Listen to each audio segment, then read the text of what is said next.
Hello guys, in this video I wanna show you my latest Arduino wintertime project. It's a Nixie Tube Clock and Geiger Counter. This project began when I bought 4 old Soviet Nixie Tubes on the Polish eBay. At the beginning it's supposed to be only a clock, but later I came to the idea to add a Geiger Counter functionality because I had a spare Geiger tube and I already have experience with building Geiger counters based on Arduino. I'm gonna show you how it works. Normally, current time and date is shown on the tubes. I mean by default. Geiger counter is activated on demand by pressing a special button. After pressing the Geiger button, a relay is triggered which provides high voltage to the Geiger tube, and then counting function is called in the microcontroller. I set high voltage because Geiger tube requires almost 400 volts to operate correctly. That's why I use an extra relay to separate and provide this voltage only when it's required. So, let me show you how it works. Now I am pressing the Geiger counter button. Maybe you heard the clicks. The measuring cycle lasts 2 minutes. Partial results are updated every 15 seconds. Oh, now you can see the result, partial result. During the measuring process you can hear the very characteristic clicks.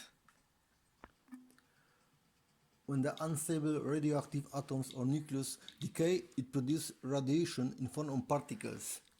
When such particles pass through the Geiger tube, it causes current flow inside the tube. The tube is connected through the special circuit with microcontroller and the small speaker, which reacts with such clicking whenever radioactive particle pass through the tube. Of course, the more radioactive particles pass through the tube, the more clicks we can hear and the dose of radiation is higher. The microcontroller basically counts those clicks and estimates the dose this way.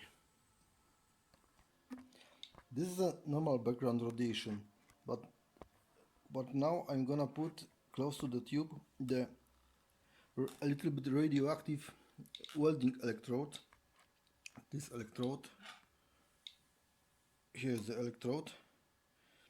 It's thoriated, it contains atoms of thorium, and we start the measuring again. Here.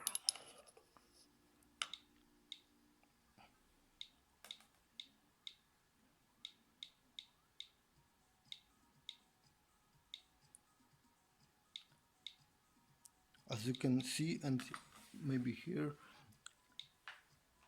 the tube is reacting more often. Now, every time the radioactive particles pass through this tube, it clicks. You can see it on the LED as well. Oh, now the result is higher than before.